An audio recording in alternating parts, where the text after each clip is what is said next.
If you was to ask me what one of the most important parts of actually starting a YouTube channel was, besides the passion of actually wanting to start one, I would say that it's this. The microphone. Obviously every channel's different, but for people out there that make the same kind of content as me or want to make the same kind of content that I do, the microphone is the one defining thing that people will remember you by. I mean, honestly, since day one, I've always made sure that I have at the very least a mid-range microphone. This is the Blue Snowball, purchased exactly 1 week before my first ever upload for about 40 to 50 quid online second hand, and it sounded okay for my early days. Say Nintendo and Sega, and who do you think of? In the 80s and 90s you couldn't go 5 minutes without a company trying to jump onto the mascot bandwagon. Okay, listening back to voiceovers back then does give me the chills compared to what I make nowadays, but still, you know, it's not horrendous. I then of course upgraded to the Blue Yeti for around about 130 to 150 pounds, which definitely seems to be the standard with YouTubers. Literally everybody's got one of these things, and over time I've got a lot better at using it myself, not only recording audio at the right level and at the right setting, but also cleaning it up in Audacity too. Now it seems that every YouTuber out there has got one of these types of microphones because it seems to be the standard that all YouTubers go for. I mean, don't get me wrong, it is a good microphone, there's nothing really too much wrong with it. It's obviously not the best, but it is in demand, which basically means that Blue can charge what they want. This, however, was recently sent to me for review, and if you was going to buy it, it would cost you about £50, which means it's about the same price as this one and about half the price of this one. This is the TONOR Q9, and today I'm going to see how it compares to the YouTube standard. So in the box you've actually got quite a bit of this, a bit of that, a bit more of this, and a bit more of that, and boom, here is the microphone itself. It's incredibly smooth and slick looking. I'm actually a big fan of the design itself. It's got that hard mesh design at the top, and as you can see, when I push down hard on this thing, it's not going to bend because it doesn't seem to be cheaply made.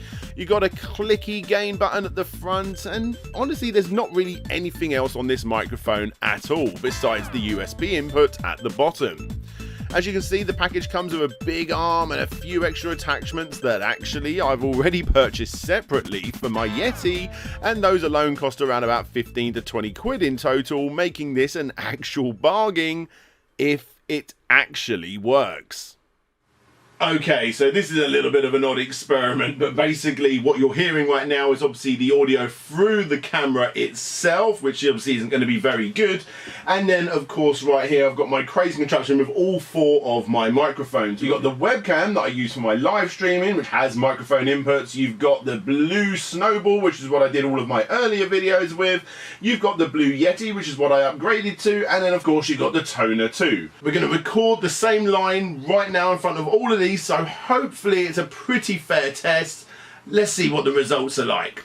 So yeah, this is the same recording, recorded 4 times with 4 different microphones, and absolutely no effects, no filters or macros added whatsoever. Let's take a listen. Let's not get ahead of ourselves, let's go back to the beginning.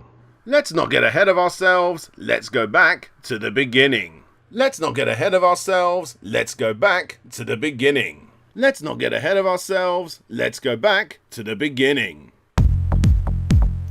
So yeah, that's the microphone in a nutshell. It does have quite a loud gain, which seems to be the standard for these USB microphones, but simply just plugged in like this, I'm more than happy with it.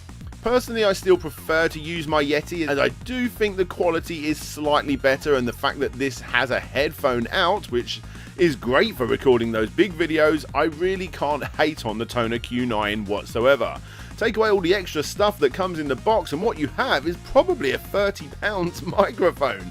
Are there better ones at this price range? Probably. Obviously with the content I create, I don't know about every single microphone out there, but looking at the reviews on Amazon, I think I'm not alone in saying that this, for its price point, is definitely better than the vast majority of microphones at this level, including the Blue Snowball, which I've been using for years before I moved over to the Yeti.